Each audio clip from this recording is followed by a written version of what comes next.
হরে কৃষ্ণ বন্ধুরা, আমার নতুন একটা ভিডিওতে তোমাদেরকে ওয়েলকাম। এইটা ছিল চেন্নাইয়ের 6th ডে। সেদিন আমি আমার ফ্যামিলি নিয়ে বেরিয়ে পড়লাম আরও কিছু সাইট সিন দেখার জন্য। প্রথমেই চলে গেলাম জয়ললিতার বাড়ি দেখতে।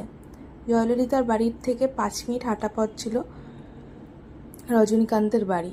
আর রজনীকান্তের বাড়ির নামটা এত সুন্দর ছিল, আমার সত্যি খুব পছন্দ হয়েছে। নাম ছিল বৃন্দাবন, আর যেটা খুব শান্তির একটা নাম।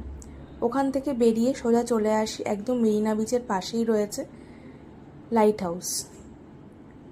একদম টপ ফ্লোর থেকে এত সুন্দর লাগছিল বিচটাকে। এটা হচ্ছে মেরিনা বিচ, আর চেন্নাইটা এত সুন্দর লাগছিল, এত ছোট, মানে একদম প্লেন থেকে যেরকম লাগে ঠিক ওরকমই লাগছিল। আর চেন্নাইতে এত জায়গা ঘুরেছি, সব থেকে ইসকন মন্দিরের পরে যদি আমার কিছু ভালো লেগে থাকে সেটা হচ্ছে লাইট হাউস। ওখান থেকে বেরিয়ে এত